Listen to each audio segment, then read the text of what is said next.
Alors, bonjour à tous et à toutes et bienvenue à l'Assemblée chrétienne de Vimontheuil sur l'île Jésus euh, à Laval, Québec. Alors, bon vous voir, bon vous recevoir et j'aimerais dire à tous ceux qui nous écoutent, soit par Facebook ou par YouTube, que notre Église va recommencer en présentiel le 4 juillet à 1 heure l'après-midi et nous nous rencontrons au Centre évangélique Laval, 1645 boulevard des Laurentides à Laval. C'est juste un petit peu au nord de la 440 sur le boulevard des Laurentides.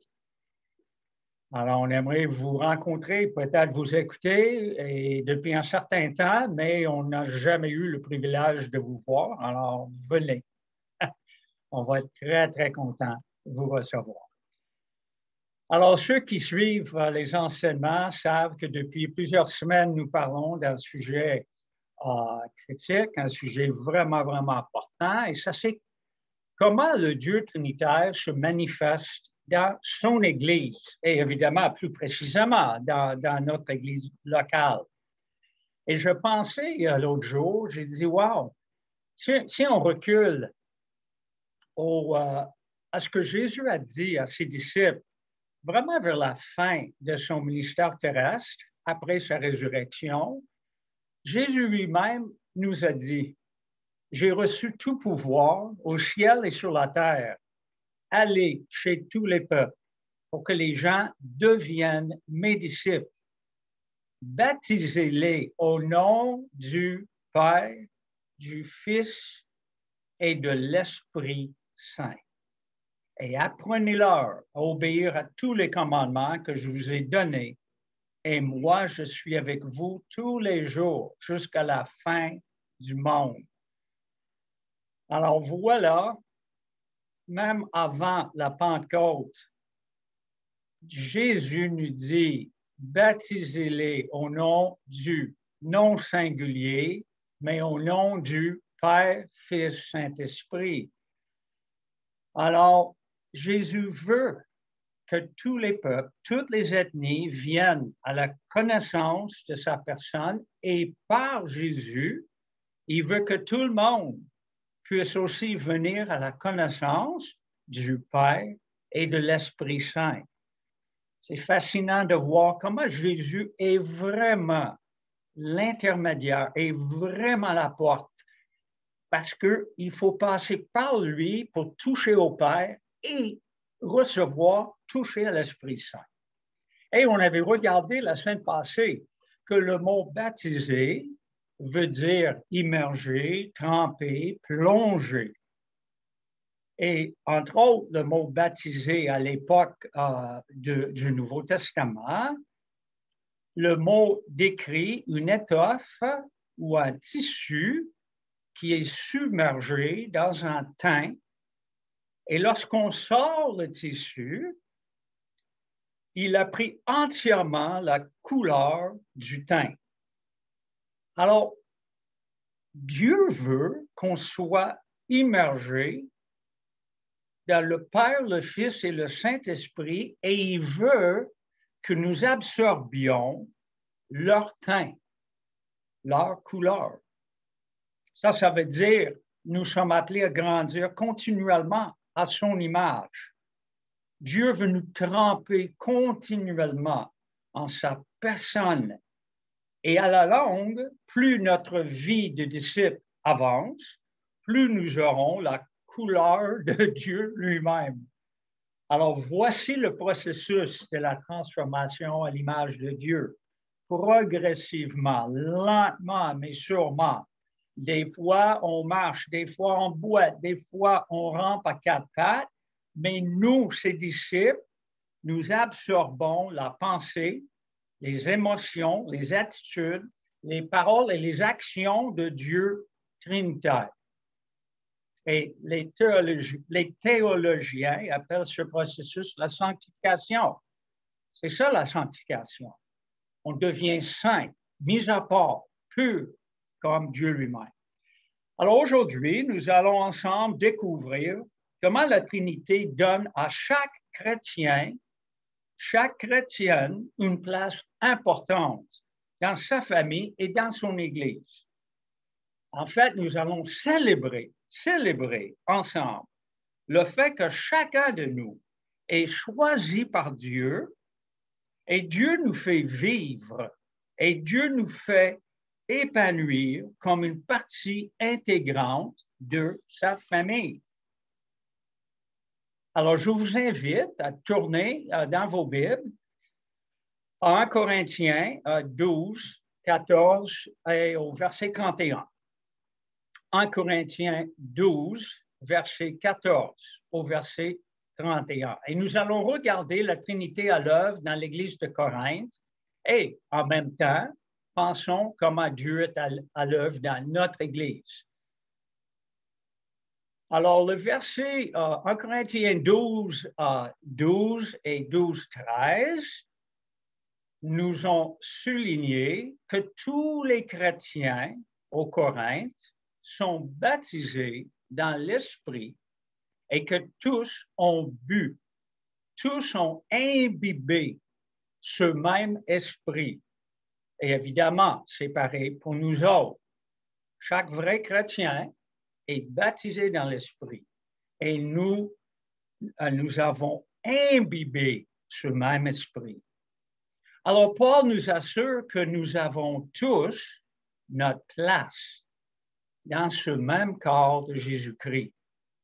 En fait, Dieu lui-même nous a individuellement mis dans l'Église. C'est quelque chose, là, que Dieu nous voit comme des individus.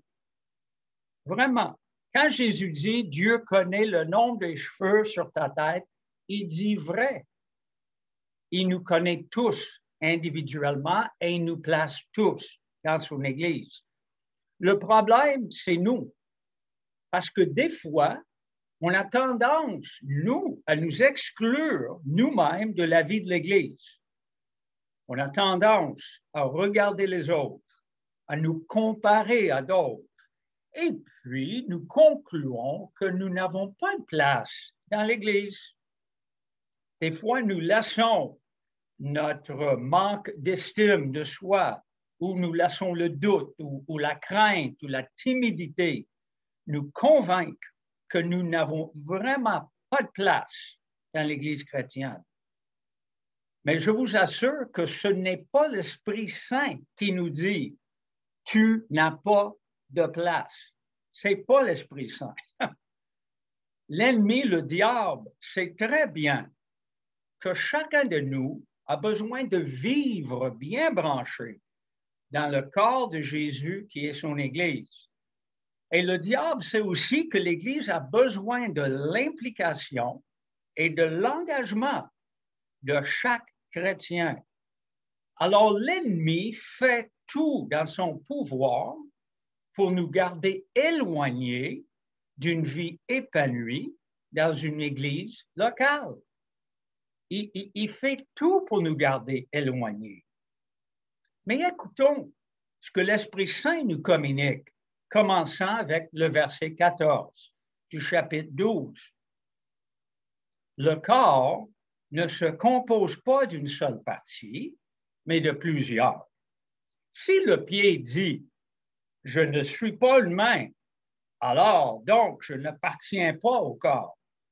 Le pied ne cesse pas pour autant de faire partie du corps. Et si l'oreille dit « je ne suis pas un œil », donc je n'appartiens pas au corps. Mais l'oreille ne cesse pas pour autant d'être une partie du corps. Si dans le corps, il n'y avait que les yeux, comment pourrait-on entendre? Et s'il n'y avait que les oreilles, comment pourrait-on sentir les odeurs? Verset 18. Mais Dieu a placé chaque partie dans le corps comme il l'a voulu. Des fois, je vois dans d'autres églises, le preacher va dire, OK, regarde à ta droite ta gauche puis dire « Dieu t'a placé dans le corps ». On ne peut pas faire ça, nous, parce qu'on est ça. Peut-être les couples sont là. Mais moi, je te dis, et j'aimerais que tu dises à toi-même, Dieu t'a placé dans le corps. Dieu, Scott, Dieu m'a placé, t'a placé dans le corps. Individuellement. Il sait ce qu'il fait, il sait comment il fait, et c'est Dieu. Alors, verset 19. Si l'ensemble se compose d'une seule partie, il n'y a pas de corps. Il y a donc plusieurs parties, mais un seul corps. Ça devient tellement répétitif que peut-être c'est presque ennuyant, mais c'est clair au moins. Parce que Paul répète et répète. Alors, chers amis, Dieu lui-même nous a placés dans son Église. Et Dieu va nous équiper à bien vivre nos dons, nos responsabilités, notre vie chrétienne. Alors, arrêtons de nous comparer aux autres. Arrêtons de nous rabaisser nous-mêmes et cessons de nous rejeter nous-mêmes. Au contraire, progressivement, découvrons qui nous sommes et servons pleinement selon l'identité et les dons et le fruit que Dieu nous donne. C'est ça le secret d'une vie d'Église qui commence à avoir d'allure. Alors, l'application pour notre assemblée, chers amis, est-ce que tu te rejettes? Est-ce que tu penses que tu n'as pas de place à l'assemblée? Peut-être tu te vois moins spirituel que les autres, ou peut-être moins doué, moins intelligent, moins fin, moins fin, je ne sais pas. Mais on voit ici dans ces versets que la bataille est vraiment à l'intérieur de l'individu. L'individu se lutte contre lui-même et il se rejette. Mais écoutons ce que Dieu dit. Il dit, tu as une place. Tu as même une place faite sur mesure. Faite sur mesure. Et Dieu nous dit aussi, si tu n'entres pas à prendre ta place,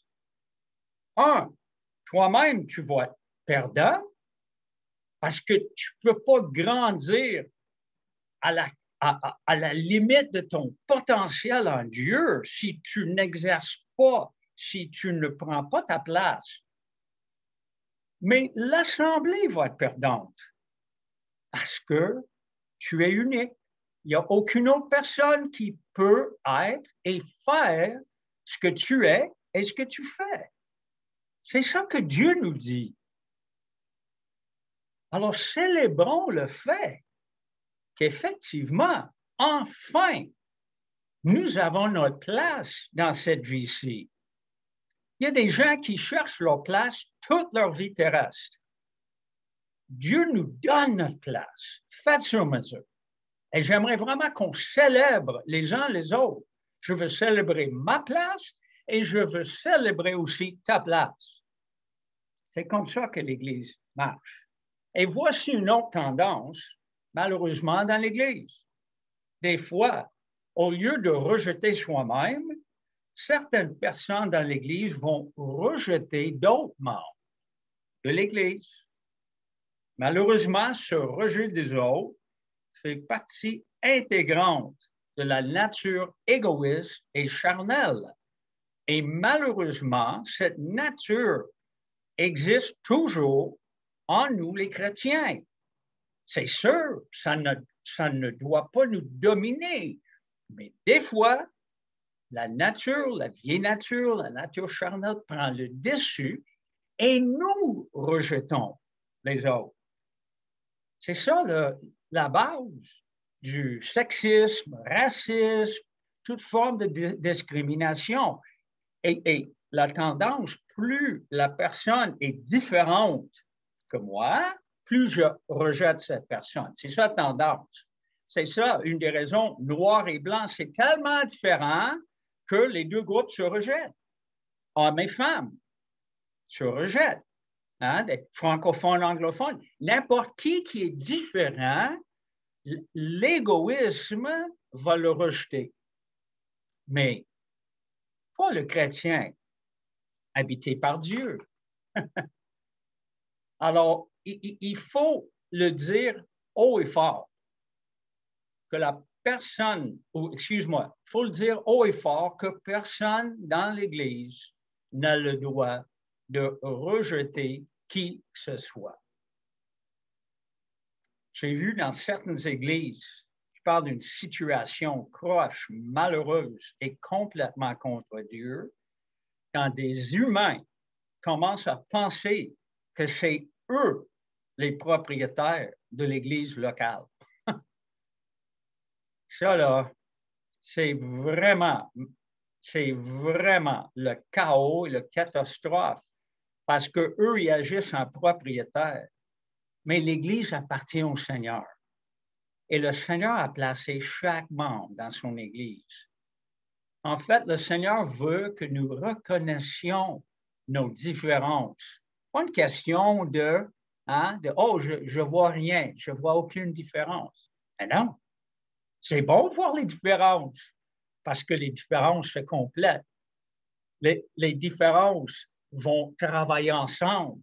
C'est bon de voir les différences. C'est ce qu'on fait avec les différences. Est-ce qu'on rejette ceux qui sont différents ou est-ce qu'on les entoure et on travaille avec? Alors, Jésus veut vraiment que nous apprenions à nous honorer les uns les autres et nous aimer les uns les autres. Alors, verset 21. Voici le rejet par un membre de l'Église de l'autre. L'œil ne peut donc pas dire à la main, je n'ai pas besoin de toi.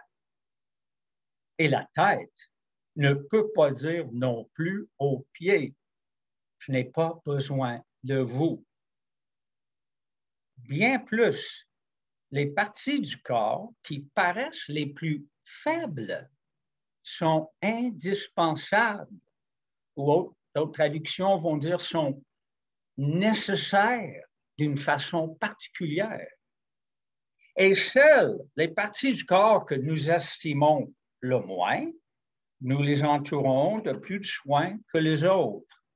Celles dont il est indécent de parler sont traitées avec des égards particuliers qu'il n'est pas nécessaire d'accorder aux parties plus convenables de notre corps. Encore une fois, verset 24, Dieu a disposé le corps de manière à donner plus d'honneur aux parties qui en manquent. Ainsi, il n'y a pas de division dans le corps, mais les différentes parties ont toutes un égal souci les unes des autres. Alors, si une partie du corps souffre, toutes les autres souffrent avec elle. Si une partie est honorée, toutes les autres s'en réjouissent avec elle. Et le verset 27, or, vous êtes le corps de Jésus-Christ, chacun de vous est une partie de ce corps. Wow! Alors, les différentes personnes dans l'Église ne créent pas une raison de division. Au contraire, Dieu nous donne cette grande diversité afin de nous unir, afin de nous faire compléter les uns les autres et afin de nous équiper pleinement pour la vie de l'Église et pour la mission de Dieu dans le monde. Voici pourquoi Dieu nous a placés. Voici pourquoi nous sommes différents.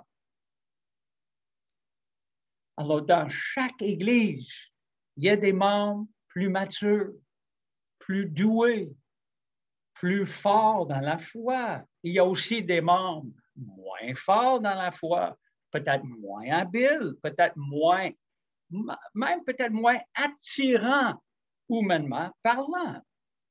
Mais au lieu d'être rejeté par l'Église, Dieu, qui lui-même a placé ses membres plus faibles dans l'Église, veut que ses membres soient traités avec plus de soin et plus d'honneur et plus d'amour. Je m'en souviens toujours les versets qui se trouvent en Jacques, le premier chapitre, vers la fin du chapitre. Il pose la question, quelle est la vraie religion? Comment il répond? Ah, la vraie religion, là, c'est vraiment un gros bâtiment d'église, hein, avec 1001 ministères, avec... C'est beau, ça. Oh, une vraie église envoie toutes sortes de missionnaires. Mais pour lui, à la base, la vraie religion, c'est quoi? Prends soin des orphelins, prends soin des veuves. Qui sont qui? Les plus faibles, les plus démunis. Alors, chers amis de l'Assemblée, moi, oui, je veux grandir, toucher plus, c'est sûr, mais soyons assurés que nous sommes une Église qui prenne soin des plus démunis et qui aime tout le monde, qu'importe la race, la langue, la X, l'Y, OK? Nous savons tous, nous avons un groupe cible. Notre Église, c'est les francophones au Québec, c'est les Québécois. Mais n'importe qui arrive, on va l'aimer. Et si cette personne décide de rester, merveilleux. Nous prenons soin des plus démunis. Et c'est ça la raison, on veut aller de l'avant. Une des raisons avec l'action communautaire. On fait bien actuellement avec la Banque alimentaire. Alors, merci à Suzanne, à Yves, à Louise Roch et d'autres qui font partie de l'équipe, mais nous voulons aussi faire grandir ce ministère qui touche aux plus démunis. C'est notre responsabilité. Dieu est comme ça. Et si nous imbibons son esprit et si nous prenons le teint de Dieu, la couleur de Dieu lui-même, ça va aussi être un de nos premiers intérêts, servir les plus démunis. Alors, en bref, quel beau portrait d'une Église en santé. Et une fois de plus, nous voyons l'importance primordiale de bonnes relations entre les membres de l'Église. Les versets qu'on vient de lire parlent de relations, dans le fond. Oui, Paul commence chapitre 12 avec la question ou avec le sujet don spirituel. Oui, mais le fondement de ce chapitre n'est pas une description détaillée de chaque don. Pas du tout. Le fondement est constitué sur 3 points. 1. Le Saint-Esprit de Dieu baptise chaque chrétien et il le place dans l'Église. 2. Une fois dans l'Église, les relations humaines doivent être vécues dans l'unité, la diversité, dans le respect, dans l'honneur et dans l'amour. Il n'y a rien qui marche sans les relations, sans le fruit de l'esprit dans nos relations. Et 3, si une Église locale réussit progressivement à vivre ce fondement d'amour, les dons seraient bien vécus et bien exercés. Et gloire à Dieu, gloire à Dieu. Mais ça arrive en troisième lieu. Sans de bonnes relations, les dons ne vont pas être bien exercés. Certaines personnes vont vouloir rejeter d'autres. Certaines personnes vont se rejeter eux-mêmes. Non, c'est les bonnes relations Alors, verset 28. C'est ainsi que dans l'Église, Dieu a établi, premièrement, des apôtres, deuxièmement, des prophètes et troisièmement, des enseignants. OK? Nous pouvons peut-être penser que Paul se contredit lorsqu'il priorise trois types de personnes dans la vie de l'Église. Parce qu'on vient de lire que Paul dit que tout le monde est indispensable et que tout le monde a sa place, on vient de lire. Mais la réalité, chaque organisme a quand même besoin de dirigeants qui servent à débuter l'organisme, qui servent à le faire grandir, humainement parlant, et qui servent à bien l'encadrer. Alors, concernant ces trois types de personnes, Paul fusionne le don avec l'office, avec l'appel ou avec la vocation de ces trois types de personnes.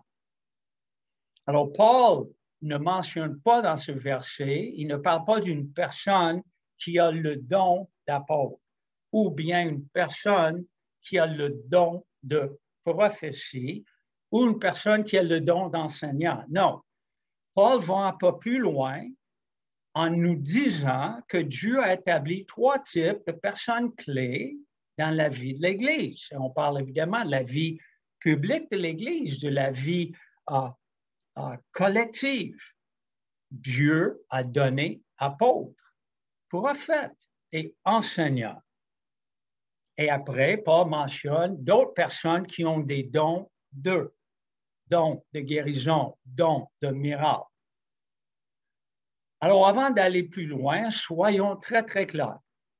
Paul ne dit pas que ces trois types de personnes ont plus de valeur devant Dieu et que les autres personnes dans l'Église ont moins de valeur. Mais non, tous les chrétiens ont la même valeur pour Dieu, on vient de lire. Même les plus faibles sont indispensables. Tout le monde est aimé pareil. Mais Dieu confie à certaines personnes des responsabilités plus étendues. Alors, apôtre, bon, le mot veut dire littéralement envoyer, un envoyé. L'apôtre est envoyé par une église ou un regroupement d'églises pour implanter une nouvelle église. Et souvent, cette nouvelle église sera implantée dans une région non évangélisée ou au moins peu évangélisée. Alors, d'habitude, l'apôtre a plusieurs capacités, même peut-être plusieurs dons. Exemple, il a une habileté d'amener des personnes à Jésus. L'apôtre peut faire du suivi pour aider les convertis à grandir. Souvent, l'apôtre peut organiser et diriger l'Église naissante et il peut enseigner et équiper les membres de la nouvelle Église. Ça, c'est un peu ses rôles. Et on voit clairement dans le Nouveau Testament que certains apôtres ont aussi des dons qu'on peut appeler encore plus surnaturels, comme un don de guérison, un don de miracle. On voit ça clairement dans la vie de Paul. Mais n'oublions jamais, même avec toutes ces capacités, l'apôtre doit toujours être entouré par une équipe pour l'encouragement et la redevabilité mutuelle. Même l'apôtre ne fait pas cavalier seul dans l'Église. Et parce qu'aucun apôtre n'est pas ou n'est infaillible, le peuple de Dieu est toujours appelé à examiner ce que l'apôtre dit, ce que l'apôtre enseigne, afin de retenir ce qui est pertinent pour l'Église. Alors, c'est de là où commencent les sectes. Une personne qui a certains dons, presque comme un apôtre, devient comme Dieu Et il n'y a aucune redevabilité, il n'y a aucun encouragement mutuel, il n'y a aucune autre personne qui peut défier le leader de la secte. L'Église chrétienne n'est pas comme ça. Tout leader est redevable. Tout leader doit être entouré.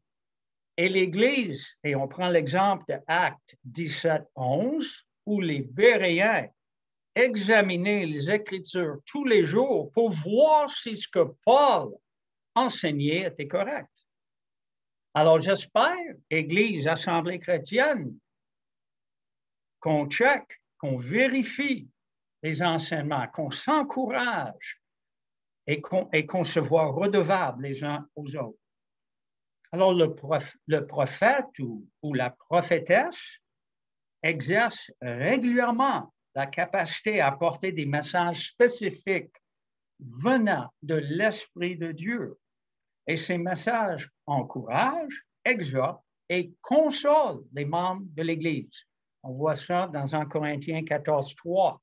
Et on va aborder dans 2 semaines un peu plus prophétie et le don des langues. Alors, l'Esprit Saint se sert de plusieurs moyens pour donner un message au prophète. L'Esprit Saint se sert de la parole écrite pour donner un message. Il prend un passage, il dit, cela, ça s'applique maintenant pour l'Église, partage-le. Ça peut être une révélation, soit par vision, par rêve ou juste direct. Ça peut être une image qu'un prophète reçoit, puis il faut chercher une interprétation ou tout simplement des paroles inspirées. Alors, encore une fois, mais n'oublions jamais, le prophète doit toujours être entouré par une équipe pour l'encouragement et la redevabilité mutuelle. Toujours entouré. Encore une fois, pas de cavalier seul. Aucun prophète n'est infaillible et le peuple de Dieu est commandé d'examiner tout message prophétique et garder ce qui est à propos pour l'Église. Et comme j'ai dit, dans 2 semaines, on va regarder plus profondément cet office. L'enseignant prend la parole écrite de Dieu et il ou elle communique cette parole d'une façon pertinente et pratique.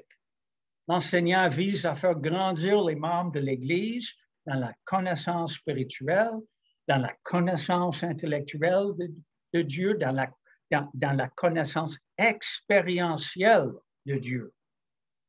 Et la même chose, l'enseignant doit être entouré, on doit vérifier, même affaire, OK? Alors, on veille les uns sur les autres. Alors, soulignons que Paul priorise ces 3 offices, ces 3 vocations, parce qu'ils sont nécessaires pour poser un bon fondement et un bon encadrement pour vivre le fruit de l'esprit et aussi pour exercer d'une façon efficace tous les dons donnés par l'esprit. Alors, on ne cherche jamais le free-for-all, on ne cherche jamais le chaos. On cherche un encadrement ferme mais souple, parce que l'Église appartient à Dieu, à Jésus et à l'Esprit. Même pas. L'Église n'appartient pas aux prophètes, à l'apôtre, aux enseignants. Alors, si on va aborder cette question, il faut dire qu'il y a toujours des différences de maturité, différences de puissance, différences d'efficacité, différences d'impact entre les personnes que Dieu appelle et équipe pour exercer un office ou un ministère ou une vocation. Nous savons, exemple, nous savons que le Nouveau Testament parle des premiers 12 apôtres de Jésus. Ensuite, plusieurs d'autres personnes sont aussi appelées apôtres. Matthias, Paul, Barnabas, Silas, Timothée. Comme avec tous les offices et les dons, lorsque nous regardons ces personnes, il y a une différence de maturité, de puissance, d'habileté et d'impact dans leur ministère. Alors, nous ne devons pas nous laisser intimider par ces offices ni par les dons que Dieu nous donne, parce qu'il y a un éventail concernant chaque don et chaque office. Jésus lui-même nous dit qu'il donne des talents, 30 talents à une personne, 20 à l'autre, 10 à l'autre, peut-être un talent à l'autre. Dieu décide. Ma job, ta job, c'est de faire fructifier le plus possible ce que Dieu te donne. Mais si on se laisse, si nous, les apôtres, si nous, les prophètes, si nous, les enseignants, si nous, qui prient des fois pour une personne qui est guérie, si on se laisse intimider par les exemples donnés dans le Nouveau, on ne va rien faire. Parce qu'ils sont comme trop loin pour nous. Et si on se décourage et on se dit, wow, je ne vois pas les résultats des X ou Y de Jésus, de Paul, nous sommes appelés à vivre pleinement les talents que Dieu nous donne. Oui, poussons ces talents à la limite. Oui, peut-être Dieu va aussi agrandir notre limite.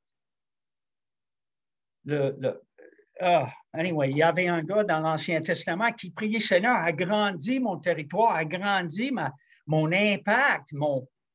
On peut prier ça.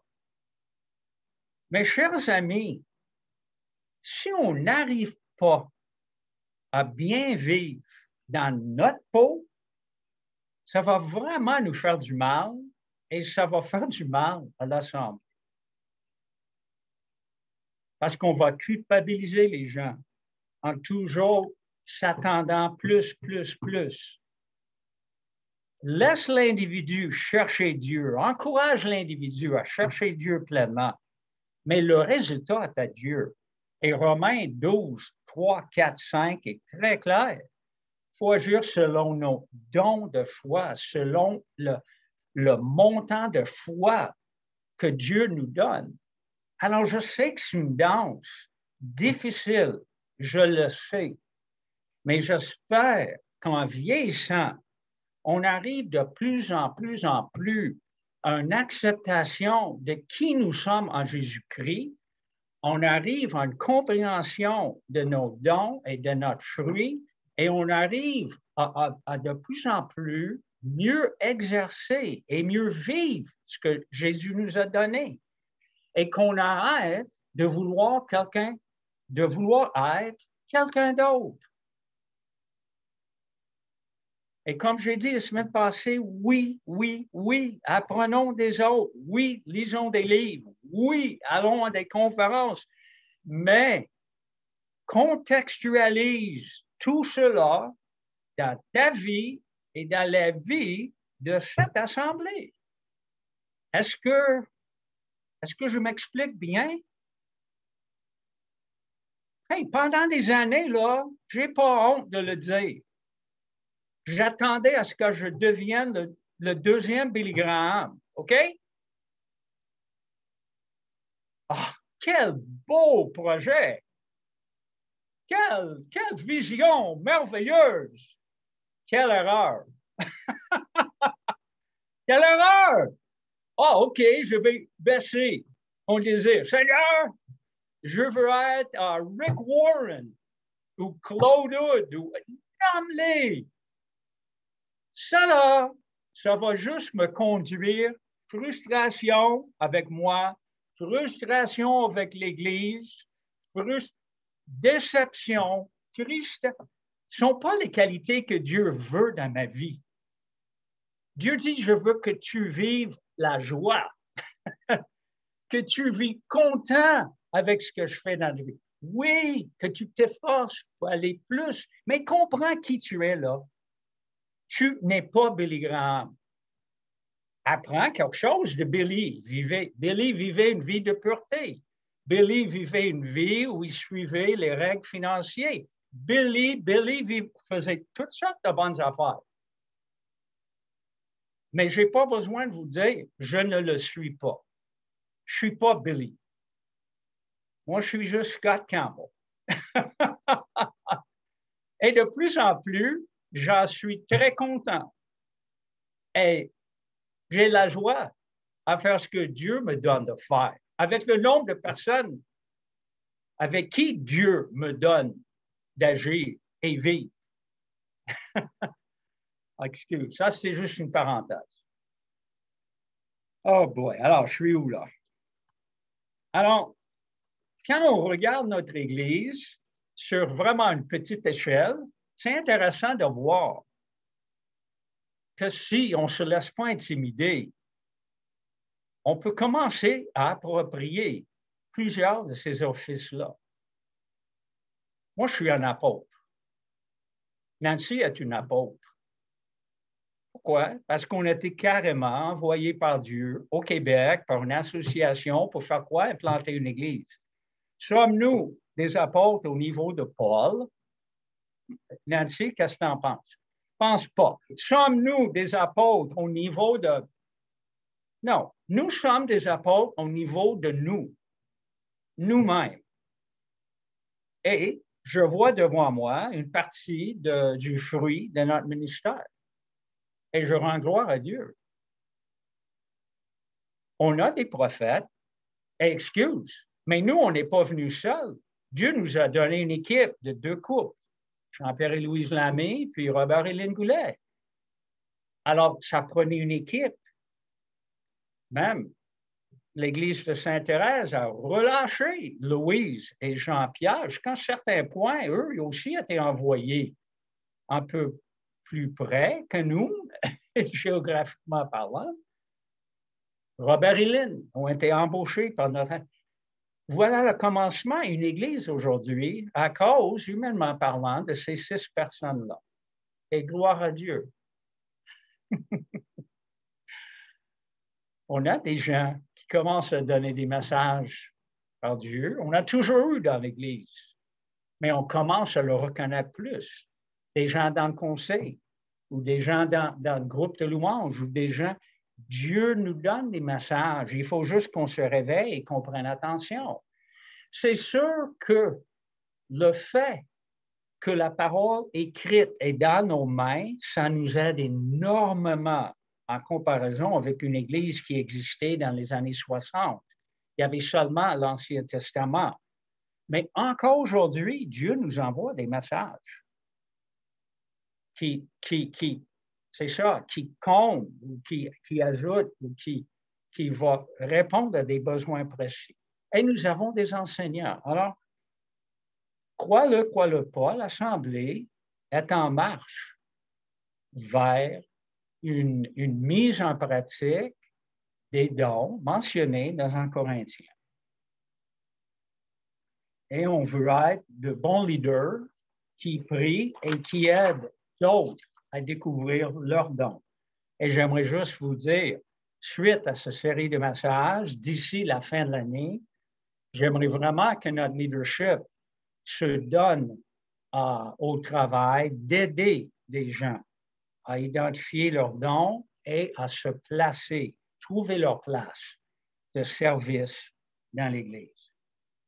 Alors, nous terminons avec ça. Verset 28. Après, il parle d'apôtres, enseignants, prophètes, enseignants. Ensuite, il y a ceux qui accomplissent des miracles, puis ceux qui peuvent guérir les malades, les personnes qui ont le don d'aider ou de diriger les autres, ou encore de parler en des langues inconnues. Mais tous ne sont pas apôtres, ni prophètes, ni enseignants. Tous n'ont pas le don d'accomplir les miracles ou de guérir les malades. Tous n'ont pas le don de parler en des langues inconnues et d'interpréter ces langues. Alors, encore une fois, on voit la diversité des dons.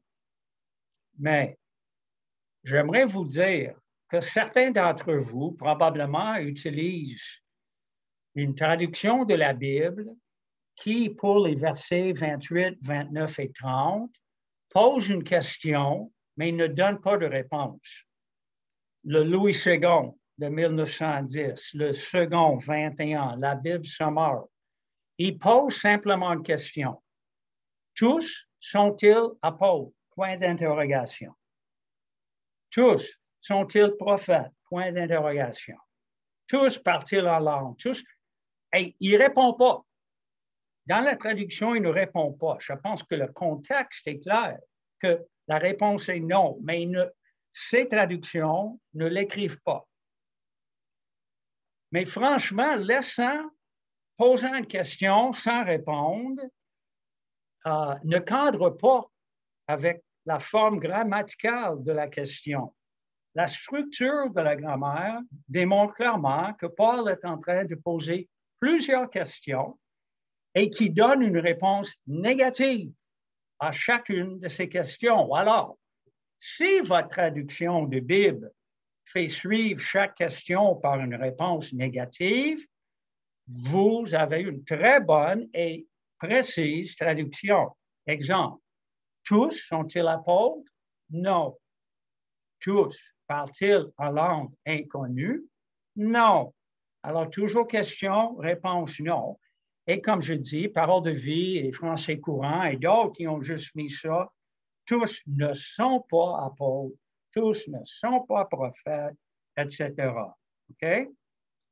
Alors, je tire 3 applications très vite, puis je termine. Nous sommes tous appelés à découvrir et à exercer nos dons parce que tout le monde n'a pas les mêmes dons. C'est ça ce que ces versets nous disent. OK?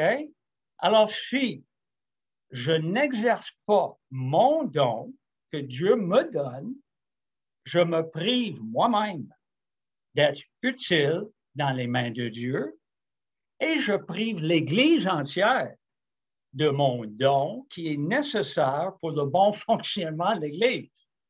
Parce que tout le monde n'a pas mon don. OK? Alors, nous sommes responsables, chers amis, de notre don. Et l'Église locale a besoin des dons de tous les membres. Et leadership, nous sommes, je crois, responsables de commencer à aider les gens à mieux identifier leurs dons. Alors, au bout de ligne, nous sommes tous responsables à Dieu à exercer notre don, à le découvrir, à l'exercer parce que c'est lui qui nous le donne. Deuxième point tiré de ces versets, lorsque nous découvrons et nous exerçons progressivement notre don, célébrons pleinement notre classe et notre rôle dans l'Église locale. Chacun de nous est placé et nous sommes tous indispensables. Quelle raison de réjouissance, de fierté chrétienne. Nous avons tous une place importante dans l'Église de Jésus-Christ. Il n'y a pas d'appel plus élevé que cela. Nous sommes des choyés. Alors, allons de l'avant à 100%. Et troisième application, chers amis, j'ai mentionné ça la semaine passée, n'essayons jamais d'imposer un don quelconque sur un autre membre de l'Église. Évidemment, si une personne vient à la fin d'un message comme ça, dit « Hey, veux-tu prier avec moi? Je ne connais pas mon don. » Ou « Veux-tu prier avec moi? Ce don-là, j'aimerais l'avoir. » On a le droit de désirer et prier pour des dons. Alors oui, nous pouvons prier pour un autre membre, mais il ne faut jamais essayer d'imposer ou insister qu'un membre X, un membre Y démontre un don quelconque. OK? Alors, nous terminons avec verset 31. Ainsi, désirez les dons les plus importants. Les 3, dans le fond, qu'on vient de mentionner, apôtre, prophétie, enseignant. Ils sont les plus importants pour la vie de l'Église. Pour la vie de l'Église. Ça ne dit pas qu'il n'y a pas d'autres dons, peut-être bien importants pour toi, pour ta vie personnelle. Mais pour la vie de l'Église, Paul nous dit, recherchons ces dons-là. Mais il ne dit pas, ne recherche pas autre dons. On a le droit de demander et rechercher. Dieu a le dernier mot. Et semaine prochaine, on parle de dons, on parle d'apôtres, tout ça, mais je vais vous montrer maintenant le chemin qui est supérieur à tout. Alors, je vous dis, si on regarde 1 Corinthiens 12, 13, 14, comme un sandwich, je ne sais pas si ça minimise l'importance de Dieu. La viande, mes chers amis, est 13, chapitre 13. Si vous êtes végétarienne, les légumes se trouvent entre 12 et 14. 12 et 14, c'est le pain. Et tous les légumes sont dans chapitre 13. Parce qu'il dit, je vais vous montrer le chemin qui est supérieur à tout. Wow! Soyons présents pour la semaine prochaine. Amen.